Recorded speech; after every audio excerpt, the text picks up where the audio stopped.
Joining us this morning is William Grace and Chef Kenneth Johnson with the hotel at Arundel Preserve. Good morning. Good morning. Thanks for having us. Thanks for being here. Look at this, looks incredible. Oh my gosh, tell me about your restaurant.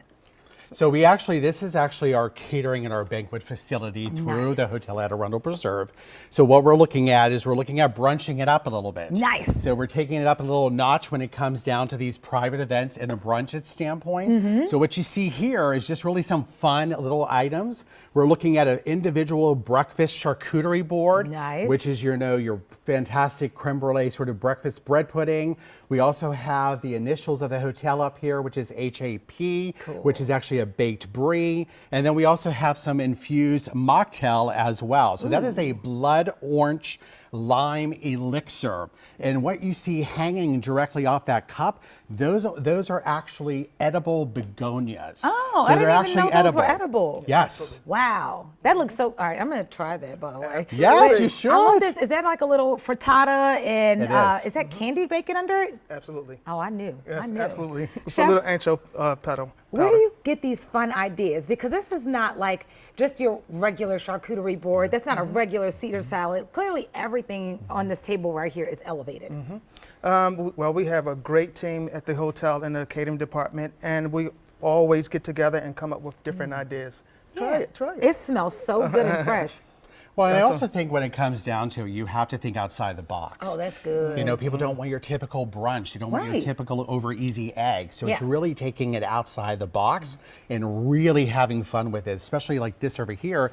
That's a Parmesan crisp cup, which is actually infused with edible flour. So taking that Caesar salad up a little bit than what you're used to. Right, because you don't want to go out and pay for something you can make at home. Absolutely. All right, what do you look like you're about to whip up something here. Yes, you and I are going to whip up Ooh, something. let's do it. I just love washed it. my hands. Let's do it. So we're going to make a lobster and crab salad with roasted corn. Oh, that sounds so yummy. So Okay. first, we have some turmeric, and this is dry. Okay. So we want to infuse this first. So we're going to put this dry ingredient in first. And Doesn't then we're take gonna, much. Nope.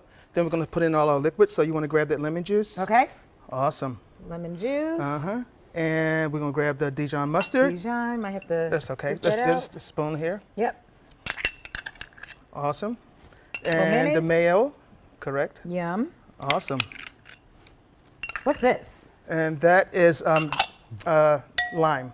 Oh. It's lime zest. Nice. So now that we have our our wet ingredients here, we're just going to infuse this a little bit. Okay. Want to stir that up? I'm going to stir this up until it gets nice and And incorporated is that here. what's topping these little crostinis? That's what you have right now. Oh, I that made some looks ahead of so time good. just for you. Yum. Yep. Then now we're going to incorporate all our other ingredients. So we're going to throw in the lime zest. Lime zest. We're throwing Red those- onion. Yeah, red onion, red peppers. Red pepper. Awesome. You're doing wonderful. Thank you. Roasted corn. Roasted corn, Nice. Cilantro. cilantro. I'm nailing it. Yes, you are. Tomato. Tomato. Awesome. And the piece de resistance. So we're That just going comes to at the incorporate end. all this in here. And then once we mix this up, so we want to be careful with the crab meat. The lobster's fine because it's already, That's not going to That's gonna- Right, it correct. won't break apart. so we're going to mix up this lobster meat first, and then we're going to incorporate the crab meat. We're going to fold it in. Okay, while you're folding, tell me, where do you pull your inspiration from when you're creating these menus? I just love food. Yeah. I like to look up different things on the internet and try different things, or try to duplicate what I see other chefs do, but try to elevate it and even more. Yeah. Just take it to a different level, and that's what you see here. So if somebody is interested in having a catered event, how do they reach out? Is this something you can only do at the facility? Can you guys come out? How does that work? We do it directly in the hotel when it comes down to it. We just went through a major multi-million-dollar renovation. So all of our event space is completely sunlit space, which is great. So one of the things that we always look at when you're looking at a catering and banquet facility and you're looking at 20 to 30 people, specifically, our chef is cooking specifically for you.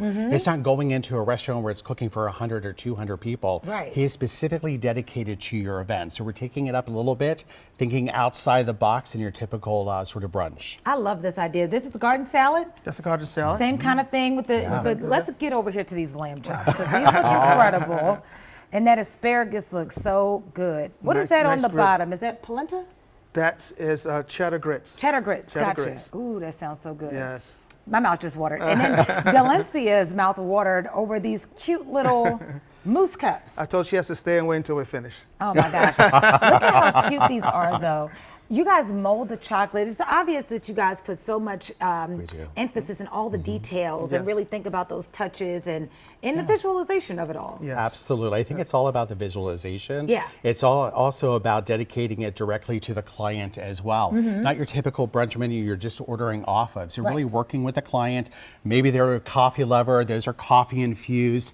Maybe they want to actually incorporate a specific flower into it. Yeah. Or maybe their favorite flavors like a blood orange. So really utilizing what the client wants to do and working with the chef and our team in the catering department is fantastic on going outside that box. Yeah, so super customizable. Absolutely. You Gotta have love to that. be nowadays. Where are you guys located specifically? So we are actually located directly in Hanover in that BWI area. So we're in that preserve area itself. So really in a quiet area, we call it. We're a little gem of a hotel. Okay. A lot of people see us, a lot of people don't know about us, but we're a fantastic property when it comes down to it. Now you guys do the catering. Do you have a restaurant on? We do have two site? restaurants directly on site when it comes down to it. So we do have a American sort of grill restaurant. We also do have a Latin infused restaurant as well. All right, try that. Yes. You tell us about the I wanna weather. eat the flour. Cheers. We're gonna need a nice drink this week. Hopefully it A nice produces a nice mocktail. sunny day, Too right? hot for alcohol. No, this is a refreshing mocktail. Look at those temperatures by the midweek. We are going to be in the upper 90s, lots of sunshine.